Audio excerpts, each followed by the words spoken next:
Chapter 1, The Auction Block. The sun was a hard, white coin in the sky, beating down on the wooden platform in the center of Dry Creek Square. Dust hung in the air like smoke, stirred by the restless shuffle of boots and the stamp of impatient horses tied to the hitching rails. Men leaned against posts with arms folded, hats tipped low, eyes glinted with that peculiar mix of boredom and cruelty that came with the Saturday auction. The auctioneer, a rail-thin man with a vest slick from sweat, thumped his gavel against the plank. Next lot. His voice cracked like a whip. Strong back, young, maybe 20 summers. Could fetch a good price if someone's got the patience to whip him into shape. From behind the curtain of burlap sacks that pass for privacy, they dragged him forward. Jesse, barefoot, bare-chested, and bare of anything that might have given him dignity. His skin was marked with sunburn and faded bruises. Ribs showed under his tan, dust-coated skin. The crowd chuckled, a ripple of jeers passing through them like a sudden gust. Someone tossed a coin toward the stage. It landed with a dull clink and rolled away. "Stand straight, boy," the auctioneer barked. He yanked Jesse by the arm, forcing him into the full glare of the sun. Jesse stared ahead, jaw locked, eyes fixed somewhere far past the horizon. He wasn't going to give them the satisfaction of seeing fear. $5, the auctioneer tried. 4, he'll work hard for his keep. No hands went up. A woman in a wide-brimmed hat muttered to her husband, "Looks half-starved." Another voice, drunk mean, said, "Ain't worth the trouble." The auctioneer's pitch faltered. $2, then. 2! He glanced at the crowd, desperate now. Hell, $1. Surely someone'll. Silence, the kind that made the heat heavier. Even the flies seemed to pause in the air. Jesse felt the back of his throat tighten. He'd been prepared for cruelty, but not for this. Being unwanted, discarded like something even the vultures wouldn't touch. His fingers curled at his sides, nails biting into his palms. He would not break. Not here. Then came the sound. Slow, measured. Clink, clink, clink. Boot spurs, cutting through the quiet. The crowd shifted, some turning to look before stepping aside. A tall figure emerged from the glare, broad shoulders under a worn trail coat, dust on his hat brim, the shadow of a beard across a strong jaw. His eyes, a gray so pale they almost matched the desert sky, swept over Jesse. Not with disgust, not even pity. Just looking, like a man judging a horse's spirit before a bid. "How much?" the stranger asked, voice low and steady. The auctioneer blinked. "Sir, well, no one's." "I'll take him," the man said, pulling a silver coin from his pocket and letting it drop into the auctioneer's palm. It landed with a heavy weight, more than $1, and "I'll need a blanket." The crowd murmured. Some smirked, others frowned. The man didn't care. He stepped onto the platform, shrugging out of his duster coat. The scent of trailed dust and leather clung to it as he swung it around Jesse's shoulders, pulling it closed over his bare skin. Jesse stiffened at the touch, eyes flicking up. "Why?" His voice was hoarse, more from days without water than from emotion. The stranger's gaze didn't waver. "'Cause you look like you've had enough of being treated like less than a man." The words hit harder than a whip. Jesse swallowed, his throat working, but he couldn't answer. The stranger, Elias, as Jesse would later learn, guided him down the steps. Boots and spurs clinked side by side as they crossed the square. The sun was still merciless, the stairs still sharp, but wrapped in that coat, Jesse felt something he hadn't in a long time.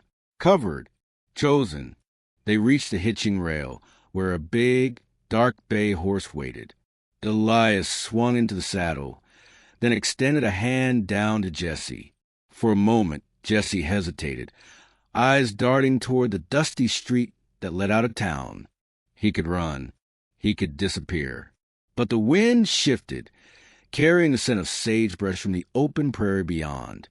And for the first time, he wanted to follow.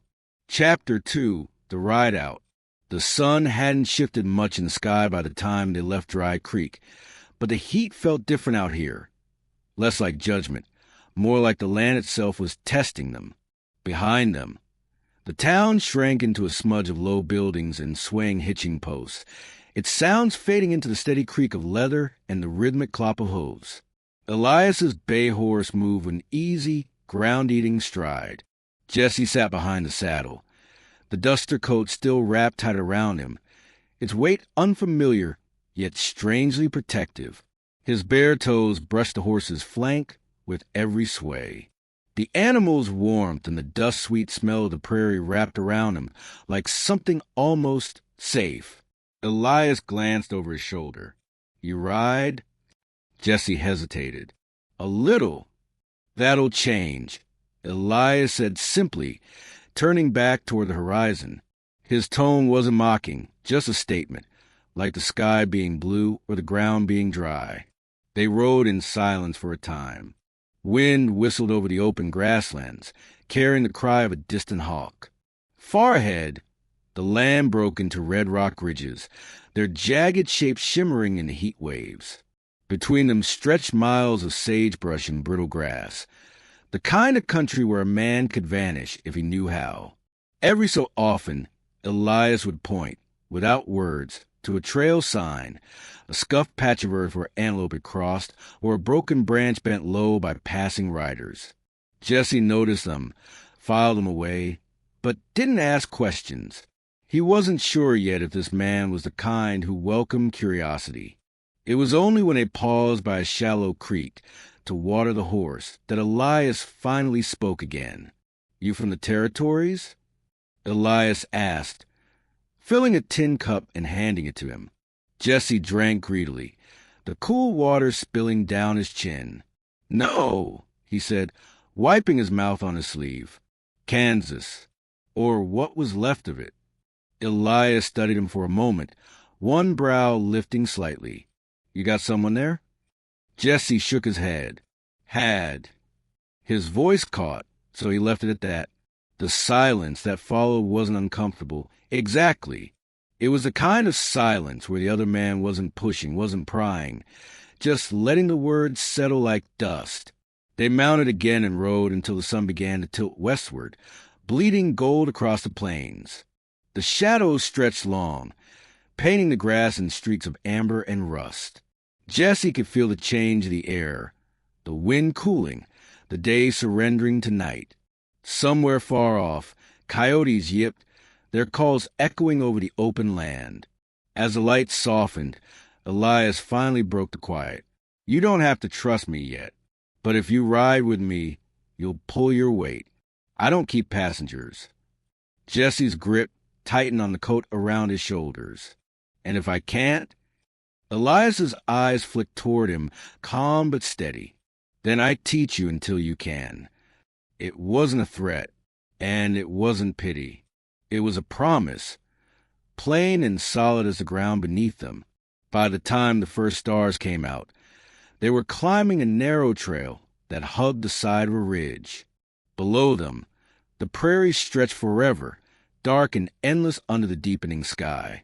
The sight pulled at something inside Jesse, a feeling halfway between fear and wonder. Elias reined in at the top, letting the horse stand. He looked out over the land, like a man checking on something that belonged to him. "Home's just another hour," he said. Jesse followed his gaze, but all he saw was wild country. No fences, no lights, no walls. For a man who'd spent the last years penned in and owned, it was the strangest thing he'd ever seen. Freedom, and maybe a place to start over. Elias nudged the horse forward, and Jesse didn't look back. Chapter 3, A Place Called Home. The last hour of riding was quieter still, save for the steady clop of the bay's hooves on the hard-packed trail. The land opened into a wide basin cradled between red rock cliffs. The sky above spattered with stars like silver dust. A thin ribbon of smoke curled upward from somewhere ahead, carrying the faint scent of mesquite and stew. "There," Elias said, pointing with a tilt of his chin. At first, Jesse saw only shadows. Then, as they crested a small rise, the ranch came into view, a low, weather house with a slanted roof, a lantern burning warm in the front window. Beyond it stretched a corral, the pale shapes of horses moving slow in the moonlight. A windmill turned with a lazy creak, its blades catching the starlight. It wasn't much, but to a man who'd been living in auction pens and filthy tents, it looked like something carved out of a dream. Elias swung down and tied the bay to the hitching post. "Come on," he said, motioning for Jesse to follow. His boots made a dull thunk on the porch boards. The door opened with a low groan, and the smell of home, with smoke, leather, and cooking, washed over them. Inside, the place was plain but solid. A single oil lamp flickered on the table beside a battered set of chairs. A pot hung over the hearth, steam curling from under its lid. A rifle rested in a rack by the door, well-oiled and ready. Elias gestured toward the hearth. "Sit. You look like you could use more than water." Jesse hesitated, still holding the duster coat around him. His bare feet felt wrong against the wooden floor. It was too clean in here, too quiet. "You're not going to lock the door?" Jesse asked. Elias ladled stew into a tin bowl without looking up. "Don't have to. Folks around here know better." He handed Jesse the bowl, the metal warm against chilled hands. "Eat." The stew was thick with beans, potatoes, and chunks of beef. Jesse took a bite, the heat and salt waking something deep in his chest. He didn't realize how fast he was eating until Elias set down a second piece of cornbread beside him with a faint smirk. When the edge of hunger had dulled, Elias leaned back in his chair. "There's a spare room down the hall. Bed's not much, but it's clean. Tomorrow I'll show you the lay of the land. Chores start early." Jesse nodded, unsure whether to thank him or keep silent. In the end, he just murmured, "Why me?" Elias's gaze was steady in the lamplight. "Because I've seen men left to rot. Some didn't make it. Some did, but turned mean. I figure you've still got some good left in you." Jesse looked down into his stew, unsure that warmth in his chest was from the food or the words. Later, when Elias showed him to the small room, Jesse stopped in the doorway. The bed was narrow, the quilt patched, the window cracked open to let in the cool night air. The smell of the plains drifted in sage dry grass, a hint of horse. "You can close it if you want," Elias said. Jesse shook his head. "No, I like the air." Elias lingered a second, then gave a small nod and left him to it. Jesse sat on the edge of the bed, the boards creaking under his weight. He let the coat slip from his shoulders, laying it over the chair in the corner. For the first time in years, he wasn't surrounded by chains, by eyes watching his every move. Only the wind outside, the soft creak of the windmill, and the far-off call of the coyote. He lay back and stared at the ceiling until his eyes closed, the memory of Elias's calm voice echoing in his mind. "Some good left in you." For the first time, Jesse thought maybe it was true. Chapter 4, Shadows in the Past. The sun had barely cleared the ridge when Jesse woke to the sound of hooves on hard earth and the low whinny of restless horses. He sat up, the quilt sliding from his chest, and caught the scent of coffee drifting in from the main room. Outside the cracked window, dawn painted the prairie in soft gold, dew clinging to blades of grass like tiny beads of glass. He pulled on the trousers Elias had left folded on the chair, rough spun but clean, and padded out to find Elias already at the table. A coffee pot sat beside him, steam curling upward. He was cleaning his revolver, each motion methodical, the pale light catching on the steel. "Morning," Elias said without looking up.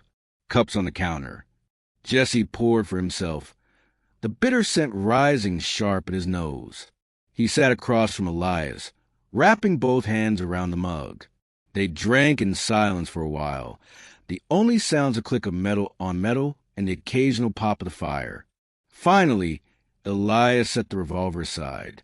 "You handle a horse?" Jesse shrugged. "Used to a long time ago. You'll start again today. Fence needs mending on the south pasture. After that, we can talk about the barn roof." Elias's gaze was steady, not giving Jesse the option to refuse. They spent most of the morning riding the fence line, hammering loose boards back into place.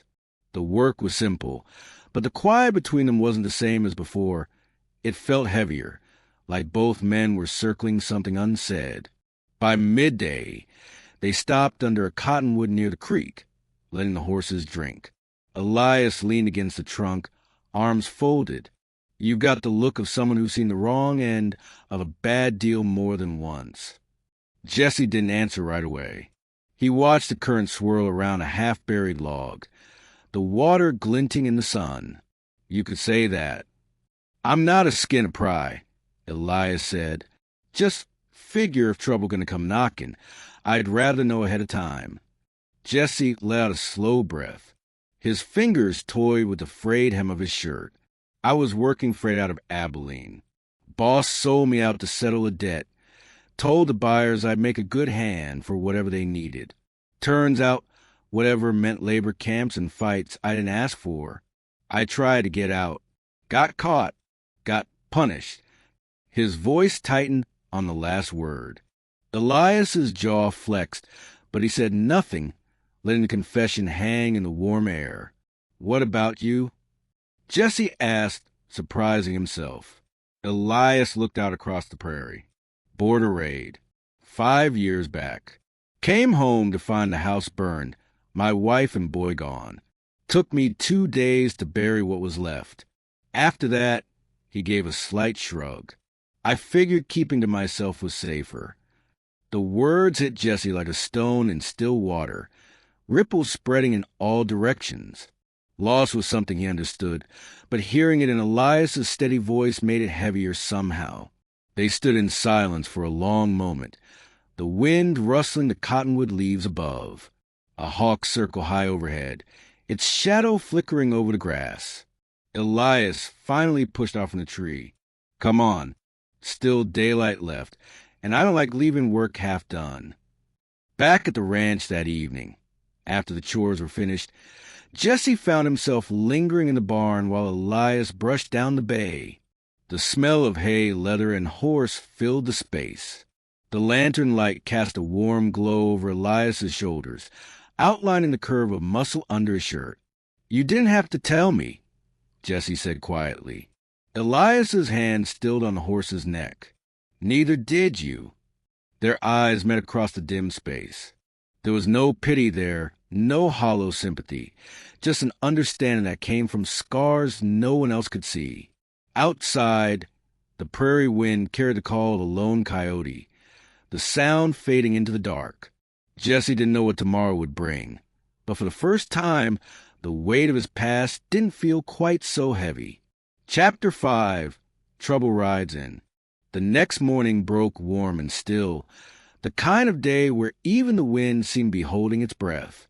Jesse was on the porch, oiling the hinges on a screen door, when the first distant thump of hoofbeats reached his ears. Slow at first, then more of them, joining in, growing louder. He froze, rag in hand, his eyes narrowing toward the far end of the valley. Out past the grazing line, a faint trail of dust curled upward, lit gold by the early sun. Elias stepped out from the barn, wiping his hands on a strip of burlap. His gaze followed Jesse's. "You expecting company?" "No," Jesse said, voice tight. "But I know trouble when I hear it." The riders crested the ridge. 5 men, all armed, their horses lathered from hard riding. They weren't dressed like cowhands. These were the kind of men who'd sell a bullet for coin and smile while doing it. Sun glinted off the rifle barrels slung across their saddles. Elias didn't move, didn't frown, just set his stance like a man measuring the distance between himself and a rattlesnake. "Get the bay saddled," he said calmly. Jesse blinked. "We running?" I didn't say that, Elias replied, stepping up onto the porch to retrieve the Winchester from the rack inside the door. But I don't greet men like that without being ready. By the time the riders slowed to stop in front of corral, Jesse was at Elias's side, the bay saddled and stamping impatiently. Dust swirled around the hooves of the stranger's horses. The lead rider, a lean man with a jagged scar splitting his cheek, tipped his hat in mock politeness. "Mornin'," he drawled. "We're looking for someone. Young fella, lean build, dark hair, a few scars on his back." His eyes flicked toward Jesse, who stood half behind Elias. "Looks like we found him."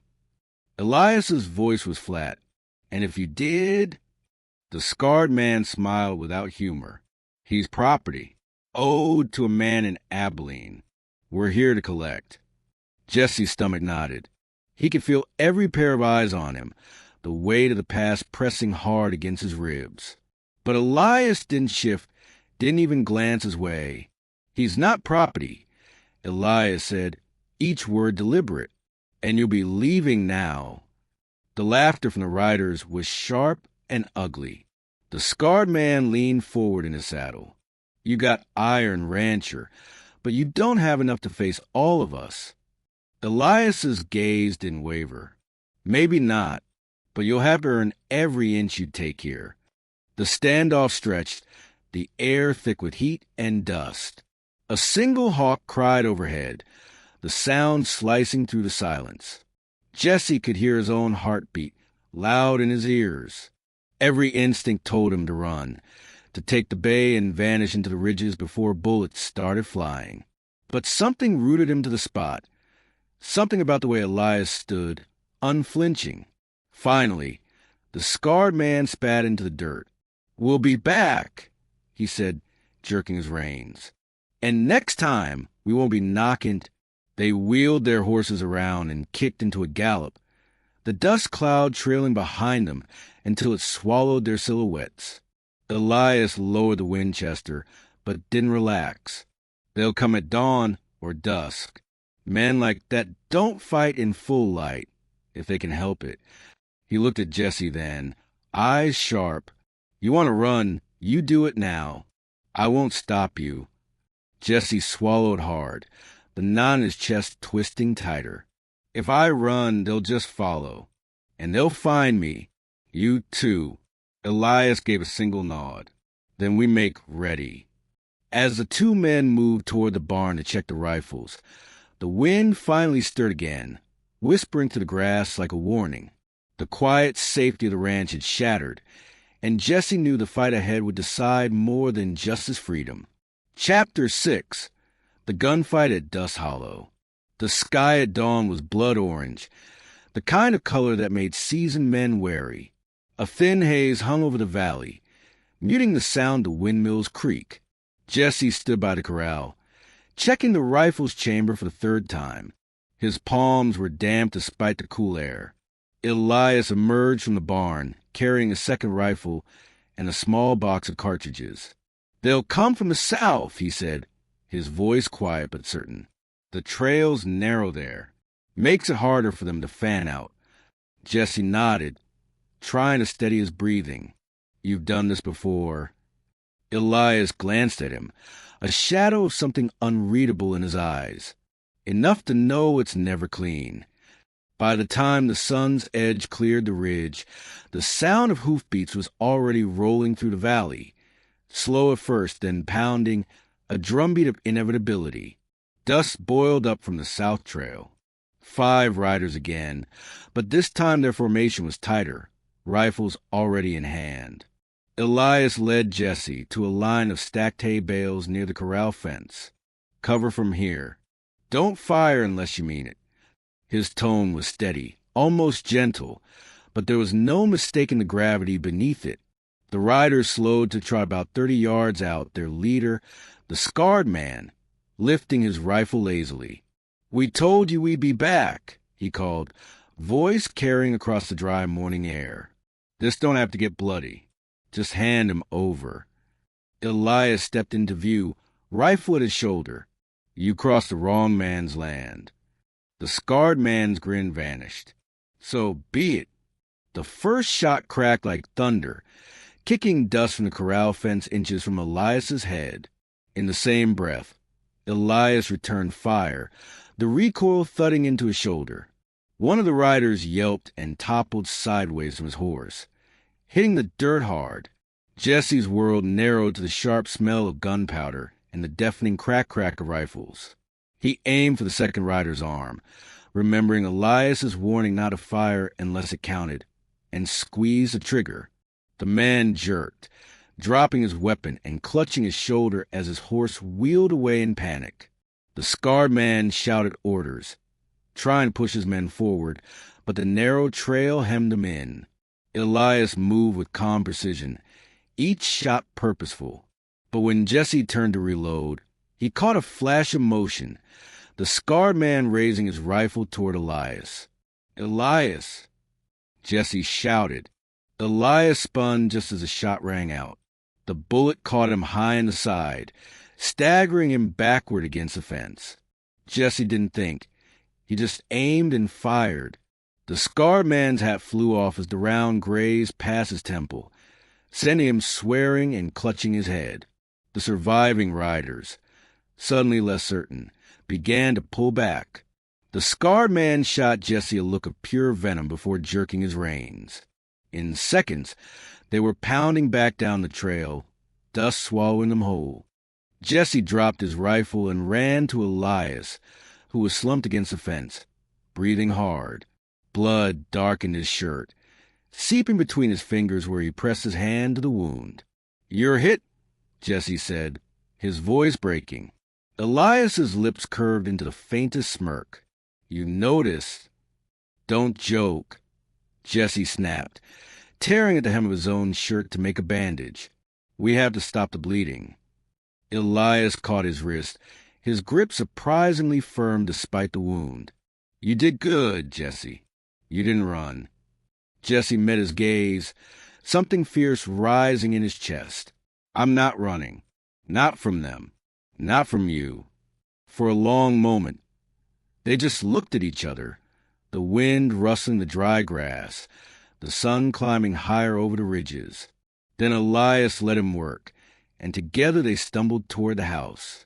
The fight was over, for now, but both men knew the dust of Hollow had settled only for the moment. Trouble would come again, and next time, neither of them would face it alone.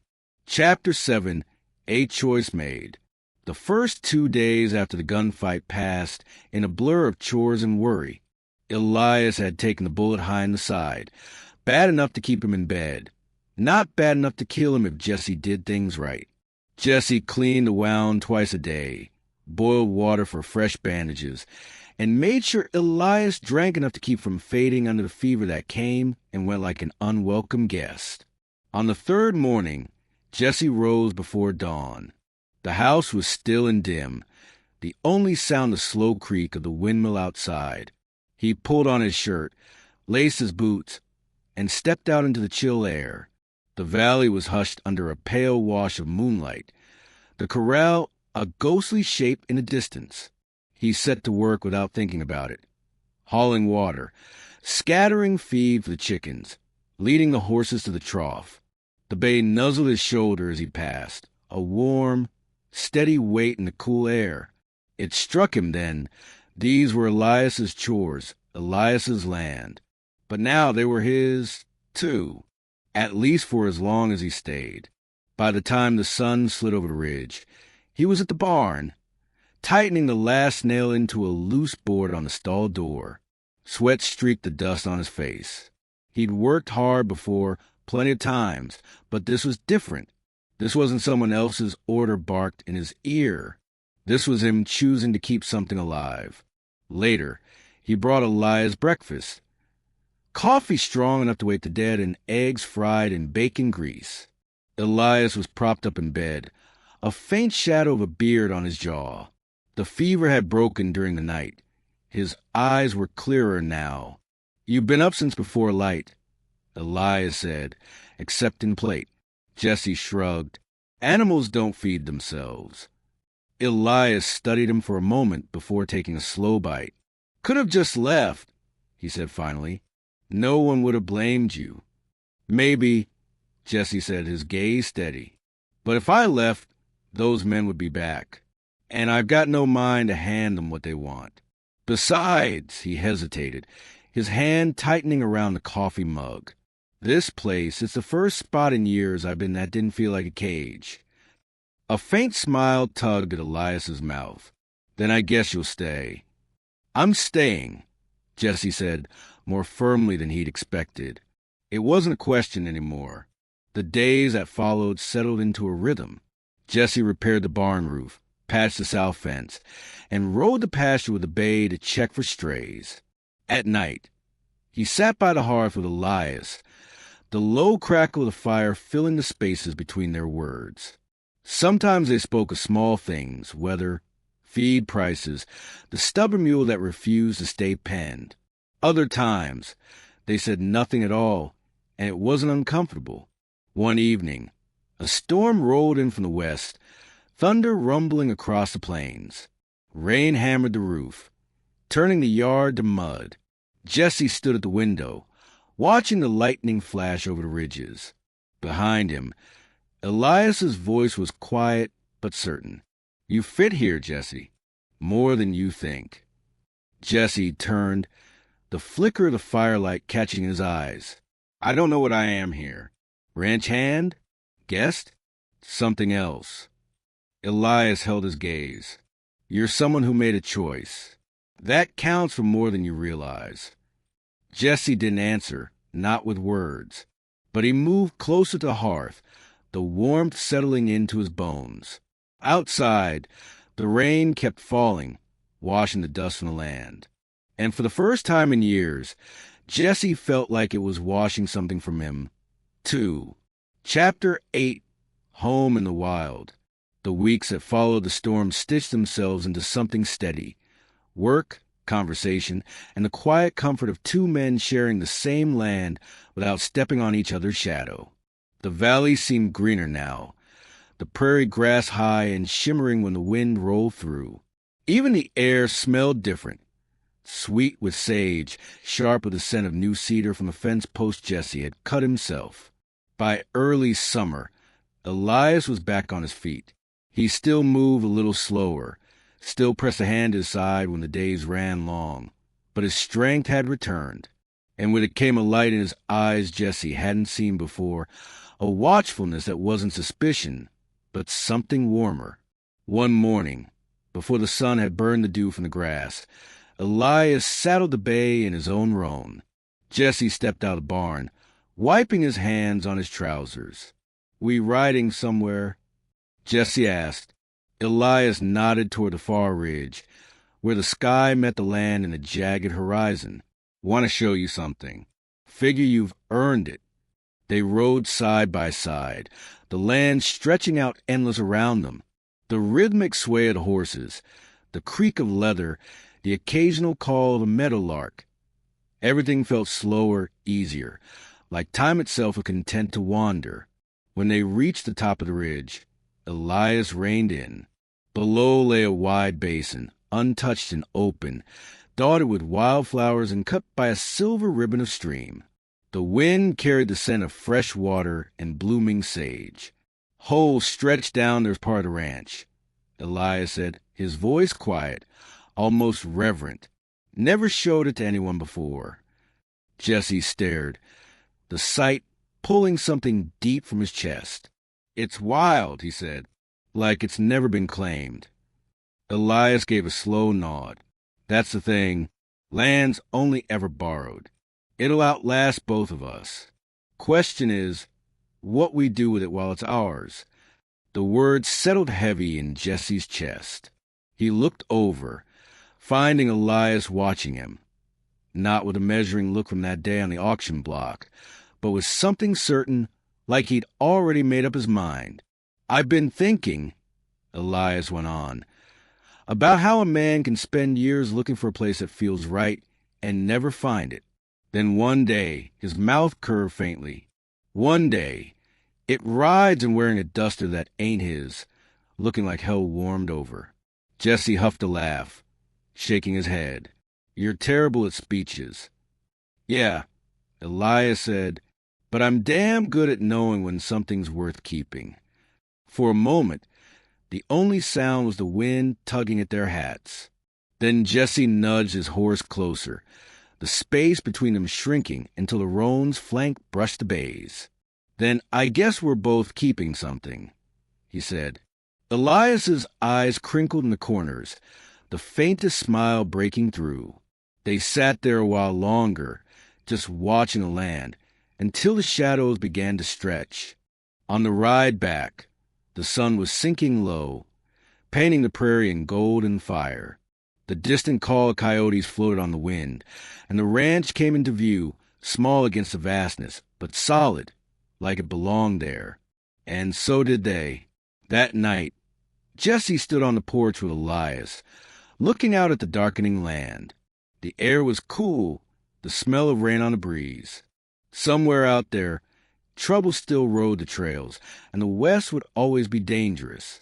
But under this roof, on this land, with this man, Jesse had found what he never thought he'd have: a home. The sun bled red and gold across the horizon, setting the plains alight. Wind rolled through the sagebrush in slow waves, carrying the scent of dust, leather, and the faint music drifting from the saloon in town. Jesse stood by the corral, the bay's reins in his hand, watching the last of the day fade. Elias stepped up beside him, hat in hand, his shadow stretching long across the dirt. The wound in his side had healed, the danger passed, but the memory of those riders in the gunfight at Dust Hollow lingered like a scar between them. "They won't be coming back," Elias said quietly. "Word's out this land, this ranch, is off limits." Jesse looked over. The fire of the sunset caught in his eyes. "It wasn't just the land they came for, and it's not just the land I stayed for." Elias's gaze softened, a slow smile breaking through. "I know." For a long moment, they just stood there, the sky deepening to purple above them. Then Elias reached out, resting a hand on Jesse's shoulder. "Guess we found something worth keeping. After all," Jesse's voice was low, certain. "No, someone." The wind shifted, carrying the cool breath of night. Together, they mounted up, turning their horses toward the open horizon. As they rode into the fading light, the ranch behind them and the endless west ahead, it was clear neither man was riding alone anymore.